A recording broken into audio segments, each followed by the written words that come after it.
모든 만물의 주관자가 되시며 지금도 우리를 위해 졸지도 않고 주무시지도 않는 주님을 찬양합니다. 주님, 오늘도 우리가 말씀을 공급받으며 살아가기 위해 이 자리에 나왔습니다. 메마른 땅을 부드럽게 하시는 비를 주시듯 우리의 영혼에도 말씀의 은혜를 부어 주시옵소서. 오늘도 주님의 사랑에 잠겨 사랑의 힘으로 오늘을 살아가게 하여 주시옵소서. 감사드리며 예수 그리스도 이름으로 기도합니다. 아멘. 네, 오늘 말씀을 다 같이 함께 읽도록 하겠습니다. 오늘 말씀은 요엘서 2장 23절에서 27절의 말씀입니다. 요엘서 2장 23절에서 27절의 말씀을 같이 함께 읽도록 하겠습니다. 5절의 말씀이니까요. 같이 함께 합독하도록 하겠습니다. 같이 함께 읽도록 하겠습니다. 시작. 시온의 자녀들아, 너희는 너희 하나님 여호와로 말미암아 기뻐하며 즐거워할지어다. 그가 너희를 위하여 비를 내리시되 이른 비를 너희에게 적당하게 주시리니 이른 비와 늦은 비가 예전과 같을 것이라. 마당에는 밀이 가득하고 독에는 새 포도주와 기름이 넘치리로다. 내가 전에 너희에게 보낸 큰 군대 곧 메뚜기와 느치와 황충과 팥중이가 먹은 횟수대로 너희에게 갚아주리니 너희는 먹되 풍족히 먹고 너희에게 놀라운 일을 행하신 너희 하나님 여호와의 이름을 찬송할 것이라. 내 백성이 영원히 수치를 당하지 아니하리로다.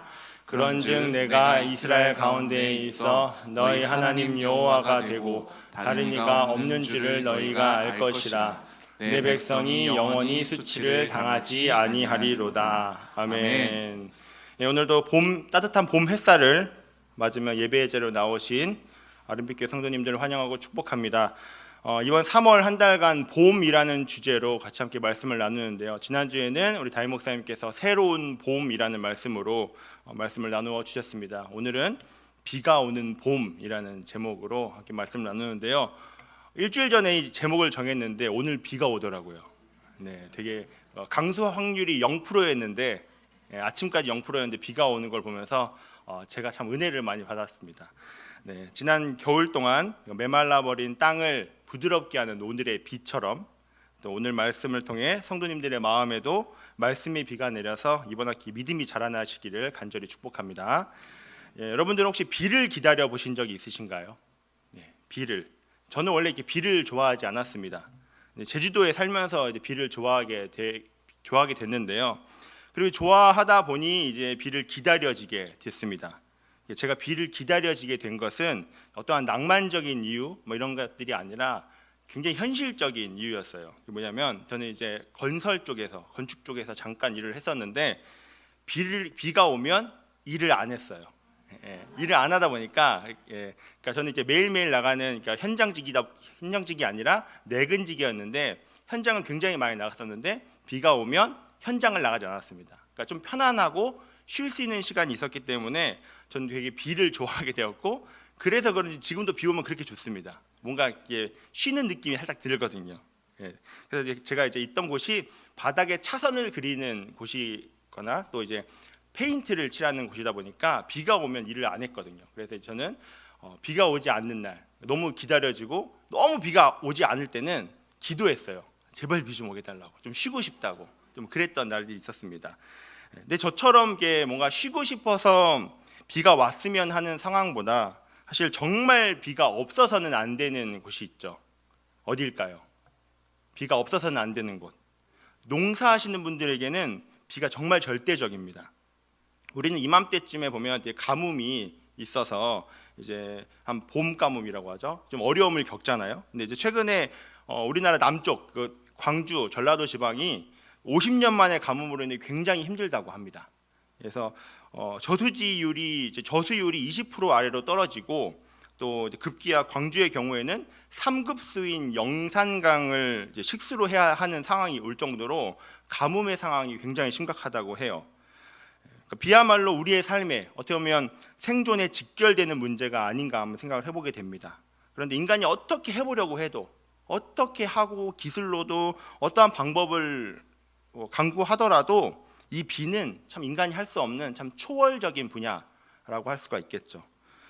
가뭄은 극심해져 가고 우리가 어떻게 할래야 할 수가 없는 이 상황에서 땅을 촉촉하게 적시는 이 봄비는 모든 생명을 살리는 비가 되지 않은가 한번 생각을 해보게 됩니다.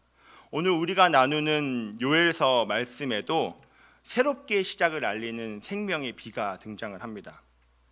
본문에 들어가기 전에 우리가 본문의 배경을 통해서 하나님이 우리에게 주시는 말씀을 함께 나누었으면 좋겠는데요.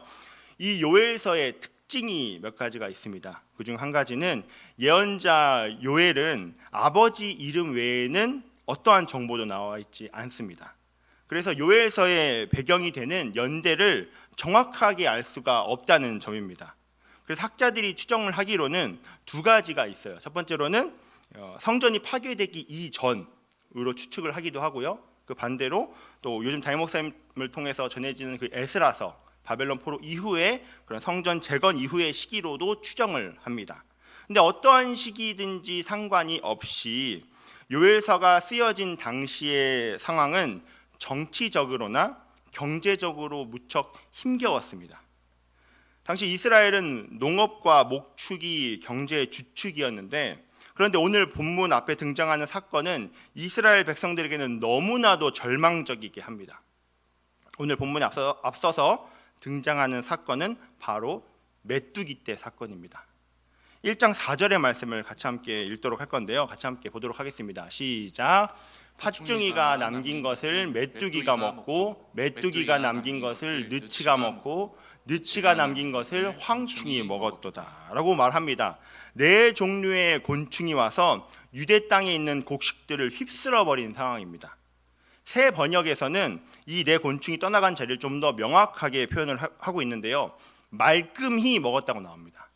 네 곤충이 지나가면서 완전히 말끔하게 다 먹어버렸다고 그렇게 나오고 있는데요. 여러분들 혹시 메뚜기 떼가 지나간 밭을 혹시 보신 적 있으신가요? 우리나라에서는 되게 보기가 힘든, 흔치 않은 장면인데, 그 최근 몇 년 전에 이제 우리가 코로나가 한창 창궐하기 시작했던 2020년도에 메뚜기 떼로 인했던 사건이 있었습니다. 우리나라가 아닌 다른 나라였는데요.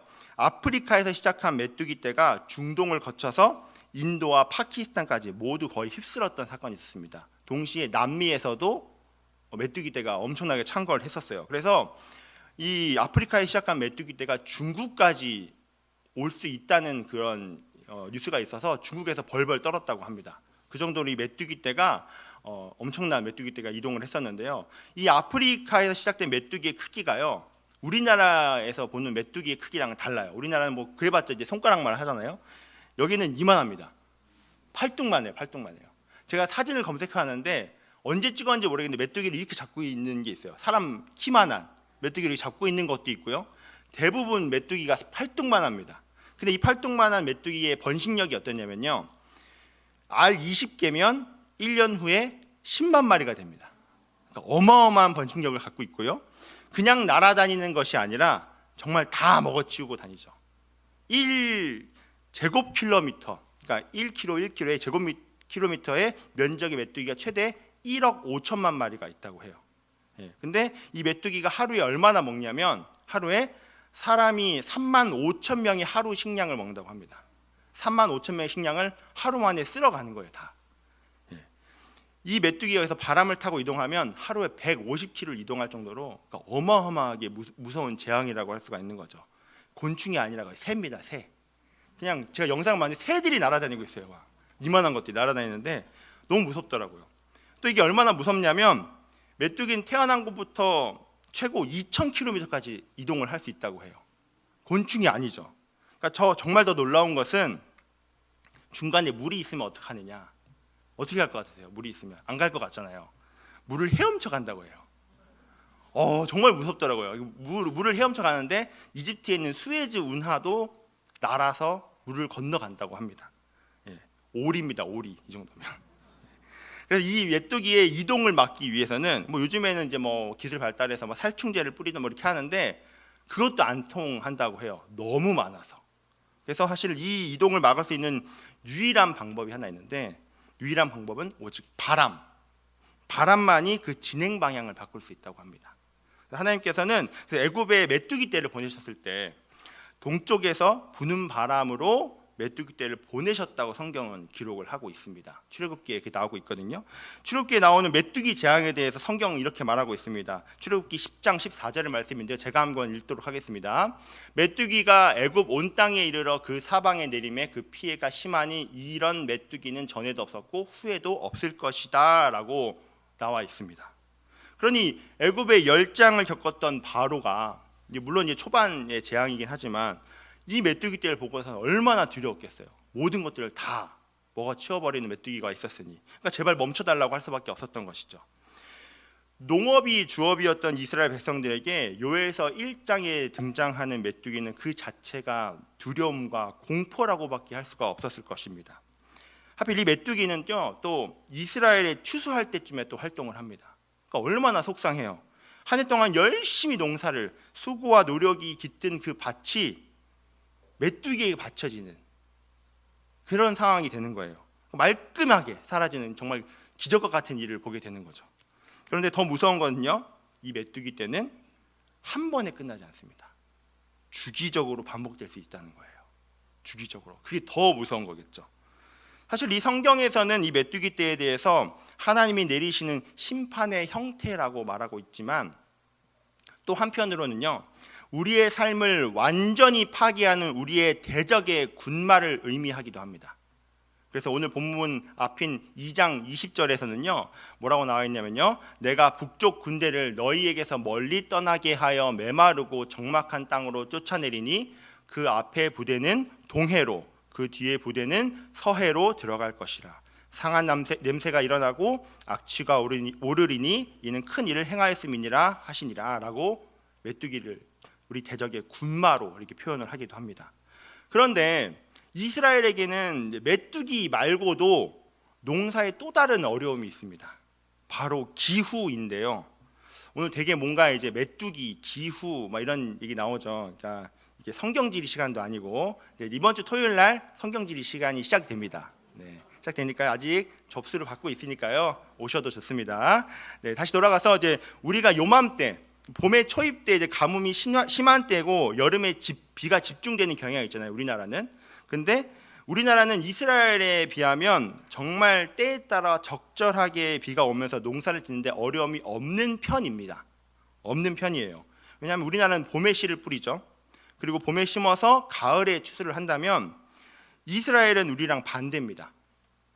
가을에 심어서 여름이 되기 전에 추수를 합니다. 이게 바로 비 때문에 그런 건데요. 그래서 우리나라로 따지면 이른 비는 봄에 내리는 비가 우리나라는 이른 비잖아요. 근데 이스라엘로 따지면 가을에 내리는 비가 이른 비입니다. 그리고 우리나라로 따지면 늦은 비가 가을 전에 여름에 내리는 비가 늦은 비라면 이스라엘로 따지면 봄에 내리는 비가 늦은 비가 되는 거죠. 그러니까 이스라엘은 이제 여름에 비가 오지 않는 건기입니다. 그리고 겨울에는 11월부터 3월까지는 비가 오는 우기이기 때문에, 그래서 우기라고 해서 비가 많이 오느냐? 또 그렇지도 않습니다. 이스라엘의 연평균 강수량이 우리나라 절반밖에 되지가 않거든요. 비가 안 옵니다. 그냥 그쪽은. 그러다 보니까 파종을 하기 위해서는 반드시 이른 비가 내려야 하고, 또 그리고 곡식들이 무르익어서 수확을 하기 위해서는 반드시 늦은 비가 내려야 하는 그런 땅입니다. 신명기 11장 10절 11절에서 모세는 이스라엘 땅을 애굽 땅과 비교해서 자세하게 설명을 해줍니다. 뭐라고 나와 있냐면요, 내가 들어가 차지하려는 땅, 바로 가나안 땅을 의미하는데요, 그 땅은 내가 나온 애굽 땅과 같지 아니하니 거기에선 너희가 파종한 후에 발로 물대기를 채소밭의 댐과 같이 하였거니와 너희가 건너가서 차지할 땅은 산과 골짜기가 있어서 하늘에서 내리는 비를 흡수하는 땅이요 라고 나옵니다. 그러니까 애굽과는 다른 땅이라고 알려주는 거예요.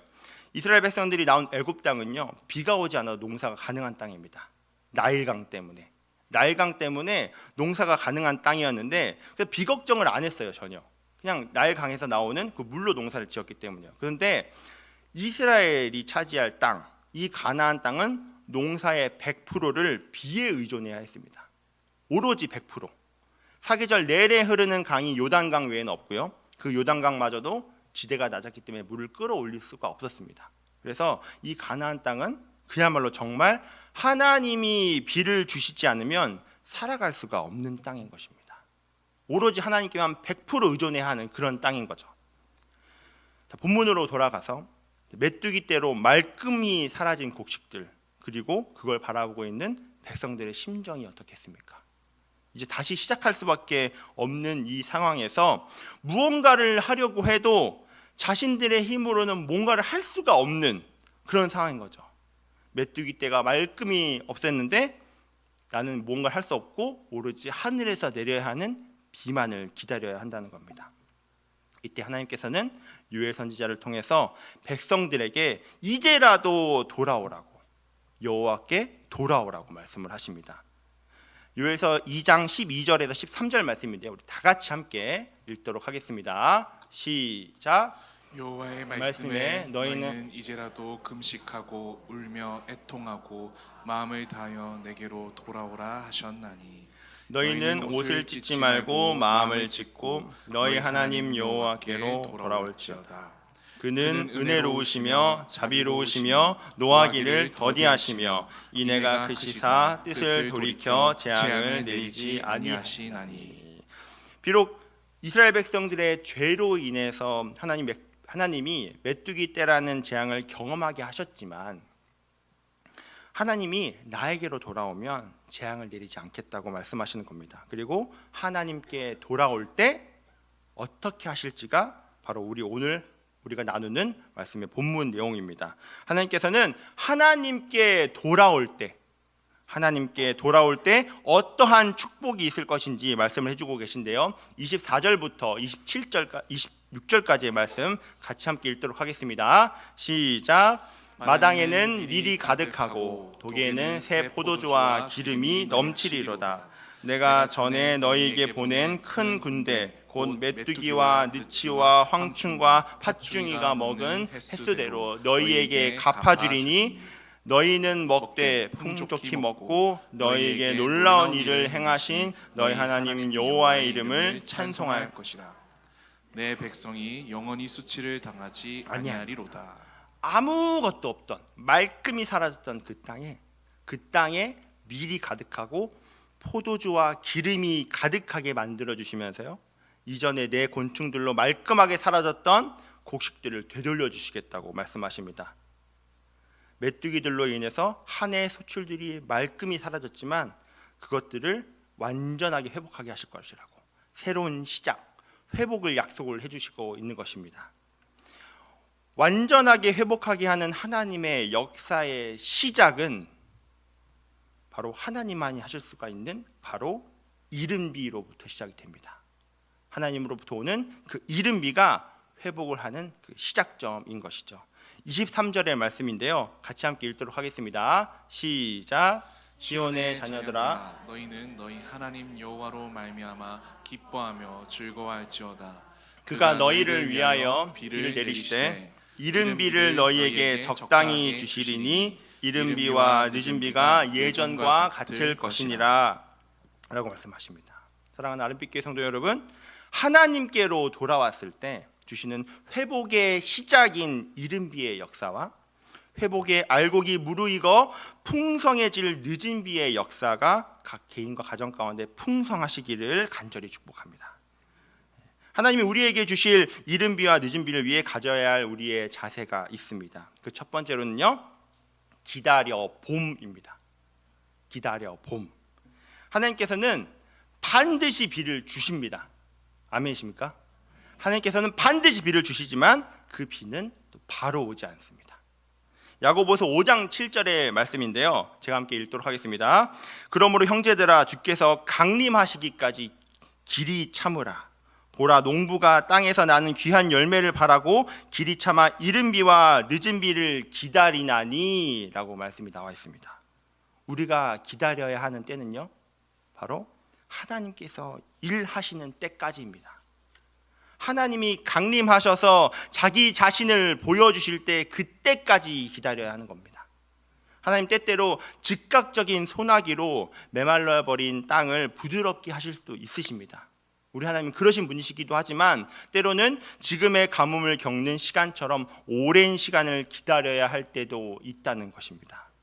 성경에서는 비가 오지 않는 상황을 기다리게 하는 하나님의 그 모습을 볼 수가 있는데요. 열왕기상 17장 1절의 말씀입니다. 길르앗에 우거하는 자 중에 디셉 사람 엘리야가 아합에게 말하되 내가 섬기는 이스라엘의 하나님 여호와께서 살아계심을 두고 맹세하노니 내 말이 없으면 수년 동안 비도 이슬도 있지 아니하리라 하니라 라고 말씀이 나와 있습니다. 하나님께서 엘리야에게 아합에게 이렇게 말하게 하신 후에 비를 그 땅에 주시지 않으셨습니다. 그리고 나서 한 장이 지나가면요, 열왕기상 18장 1절에 이렇게 나옵니다. 많은 날이 지나고 제3년에. 성경에서는 많은 날이 지나갔다고 말합니다. 그렇게 시간이 지나고 하나님은 엘리야에게 아합 왕에게 가라고 말씀을 하십니다. 비를 보여주시기 위해서 가라고 말씀하십니다. 비를 보여주시기 위해서. 비의 주관자가 누구인지를 보여주시기 위해서 3년간 비를 내리지 않으셨던 겁니다. 땅의 주권자가 누구인지를 보여주시기 위해서 3년의 시간을 기다리게 하셨습니다. 그렇게 우리가 잘 아는 엘리야와 450명의 바알 선지자 그리고 400명의 아세라 선지자의 그 갈멜산 사건이 바로 이 장면인데요. 당시 어떻게 보면 그 나라의 대세였던 바알과 아세라 선지자들 앞에서 누가 진짜 이 땅의 주권자인지를 보여주신 그 사건이 바로 이 갈멜산 사건이죠. 하나님께서는 3년의 시간 동안 비도 이슬도 있지 않게 하시다가요, 엘리야 선지자를 통해서 하나님만이 비를 주관하신다는 것을 보여주셨습니다. 하나님께서는 3년이라는 기다림의 시간을 갖도록 하셨습니다. 3년이라는 기다림의 시간, 때로는 고통의 시간도 있을잖아요. 1년만 안 와도 힘든데 3년이라는 시간을 얼마나 고통스럽겠습니까? 하지만 하나님은 이 3년이라는 기다림의 시간을 통해서 하나님은 그 자신이 가장 좋은 때에 비를 내려주심으로 하나님만이 하실 수 있는 그 일을 행하신다는 것을 보여주셨습니다. 우리가 이른 비와 늦은 비를 가져야 할 우리의 자세, 두 번째로는요, 신뢰해 봄입니다. 하나님은 그분께 돌아갈 때 반드시 이른 비와 늦은 비를 내려주십니다. 하나님께서는 반드시 내려주십니다. 호세아서 6장 1절에 3절 말씀인데요, 우리 중요한 말씀이니까 같이 함께 읽도록 하겠습니다. 시작. 오라 우리가 여호와께로 돌아가자. 여호와께서 우리를 찢으셨으나 도로 낫게 하실 것이요 우리를 치셨으나 싸매어 주실 것임이라. 여호와께서 이틀 후에 우리를 살리시며 셋째 날에 우리를 일으키시리니 우리가 그의 앞에 살리리라. 그러므로 우리가 여호와를 알자, 힘써 여호와를 알자. 그의 나타나심은 새벽빛같이 어김없나니 비와 같이 땅을 적시는 늦은 비와 같이 우리에게 임하시리라 하니라. 아멘. 하나님이 우리를 향한 회복은요, 새벽빛같이 어김없습니다. 비와 같이 땅을 적시는 늦은 비와 같이 우리에게 임하실 것입니다. 하나님은 그분께로 향하는 자녀에게 반드시 이른 비와 늦은 비를 주십니다. 우리가 비가 오지 않는다고 생각하는 것은 하나님의 말씀을 신뢰하지 못하기 때문이죠. 하나님이 일하시기까지 우리는 기다려야 하지만 때로는 그 기다림은 우리를 참 지치게 만들고 때로는 신앙의 슬럼프를 또 갖게 합니다. 그래서 기다릴 때 그냥 하염없이 시간을 보내면서 기다리는 것이 아니라 하나님을 신뢰하면서 기다리는 것이 무엇보다도 중요합니다.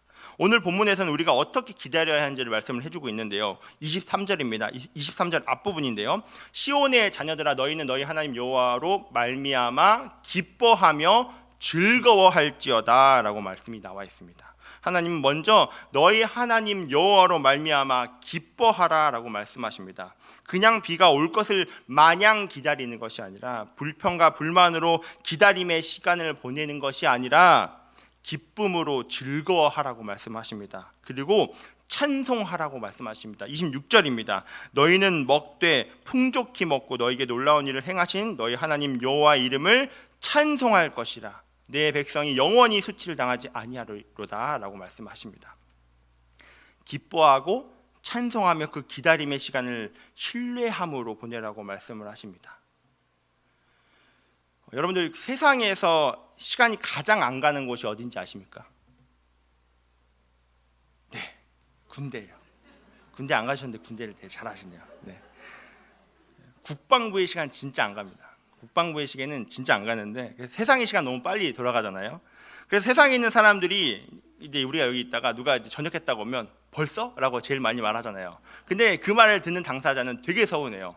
너무나도 기다렸던 시간이거든요. 너무나도 기다리고 긴 시간 만에 돌아오는데 왜 벌써라고 하냐고. 나는 왜 이제야 난 왔는데라고 하는 거죠. 근데 군대에서 이제 제가 간부로 있으면서 신병이 올 때마다 이제 장난했던 장난이 있습니다. 뭐냐면 신병이 오면 주먹을 줘보라고 해요. 이렇게 주먹을 줘봐서 누구누구야, 이등병이니까 이제 되게 군기가 바짝 들어있거든요. 누구누구야, 이걸 해가지고 앞에 이렇게 대봐 이래요. 그러면 눈 앞에 대봐. 네, 댔습니다. 그러면 이거 앞에 보여? 그러면 안 보입니다. 보여 안 보여? 아무것도 안 보입니다. 그러면 제가 뭐라고 하냐면 그게 네 군생활이야 이렇게 했거든요. 이게 네 군생활이야 이렇게 얘기합니다. 그러면 애들이 되게 확 푹이 죽어요. 이러다가 제가 이렇게 설명해줘요. 이렇게 하다가 일병, 상병, 병장 어때 보여? 그냥 병장이면 보여. 병장이면 저녁에 날이 보여. 이렇게 하는데 제가 이제 이걸 왜 했냐면 놀리려고 한 게 아니라 한편 위로를 주려고 한 거예요. 왜냐면 쟤는 이제 아이들은 이렇게 하잖아요. 야, 근데 있잖아, 나는 2개야 이렇게 했어요. 저는 이제 간부여도 되게 길었거든요. 나는 하나를 펴도 아직도 여기야 이렇게 해가지고 애들 되게 위로해줬던 기억이 납니다. 근데 군 생활에서 사실 시간이 제일 안 가는 그런 사람들을 보면요, 하염없이 시간을 세고 있는 사람입니다. 날짜를 맨날 이렇게 세고 있어요. 날짜를 세고 있을 때 제일 시간이 안 가요. 그래서 꼭 시간을 안 간다고 하는 사람 보면 제가 지나가다가 툭 쳐가지고 오늘 며칠 남았어 그러면 바로바로 나와요. 200 몇십일 나왔습니다. 100 며칠 나왔어요. 몇십일 나왔어요. 아니 뭐 거의 외우고 있어요. 그래서 뭐 언제 휴가가 며칠 뒤에 나갑니다. 거의 뭐 외우고 있더라고요. 그래서 야, 넌 대단하다. 이거 딱 붙여놔가지고 항상 이게 달력을 이렇게 치거든요. 그러니까 그 정도로 날짜를 매일매일 세고 있는 거죠. 근데 이런 아이들은 막 엄청 기다려서 그 기다림에 완전 넉다운 돼가지고 맨날 하루를 지루하게 너무 이제 힘들게 고단하게 보내는 친구들이거든요. 근데 그 반대로 오히려 세지 않고 자신의 삶에서 즐거움과 기쁨을 찾아가며 살아가는 그런 아이들이 되게 군 생활도 잘하고요. 그리고 기다림에 지쳐서 무기력하지가 않습니다. 어차피 저녁의 날은 정해져 있잖아요. 그렇죠? 저녁의 날은 그 누구도 바꿀 수 없습니다. 근데 저녁의 날은 누구도 바꿀 수 없는데 그냥 허송세월하면서 시간을 셀 때 너무나도 오래 걸리는 거예요. 이 세상에 시간이 가는 것이 진리이듯 하나님이 그분의 자녀에게 주시는 이른 비와 늦은 비는 진리입니다. 하나님이 그분의 자녀에게 주시는 이른 비와 늦은 비는 진리인 거죠. 신뢰하십시오. 하나님 반드시 그때의 그 시간에 군인이 맞이할 그 저녁의 날처럼 그때에 반드시 비를 주십니다. 그리고 그 비를 내리실 분은 오직 하나님 뿐이시라는 것을 잊지 않으셨으면 좋겠습니다. 다른 것들이 비를 내리게 하지 않습니다. 세 번째로는요, 채워져 봄입니다. 하나님께서는 그분의 자녀를 말끔히 사라지게 한 대적을 무찔러 주시고 나서 해 입은 상처를 이전과 같이 회복시켜 주십니다. 그리고 더 나아가서 우리를 가장 충만한 것으로, 이 세상 어떠한 것에서도 찾을 수 없는 것으로 우리를 충만하게 채워주심으로 회복시켜 주십니다. 우리 오늘 본문의 그 뒷절인데요, 28절부터 32절의 말씀입니다. 같이 함께 읽도록 하겠습니다. 시작.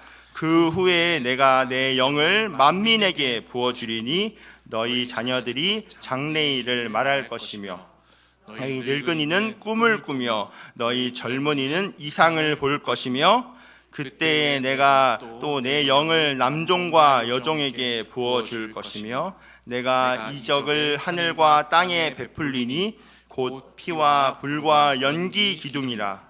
여호와의 크고 두려운 날이 이르기 전에 해가 어두워지고 달이 핏빛같이 변하려니와 누구든지 여호와의 이름을 부르는 자는 구원을 얻으리니 이는 나 여호와의 말대로 시온산과 예루살렘에서 피할 자가 있을 것이며 남은 자 중에 나 여호와의 부름을 받을 자가 있을 것임이니라. 아멘.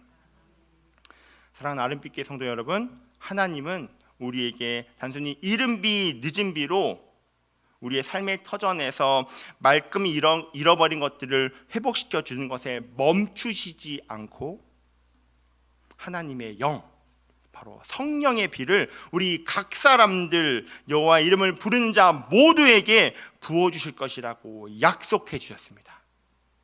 그런 약속을 해주셨어요. 그저 삶의 문제를 해결하는 이른비 늦은비가 아니라 죽음을 이기고 부활하신 예수 그리스도의 영을 우리에게 부어주셔서 우리도 죽음을 이기고 살아갈 수 있도록 약속을 해주신 것이죠.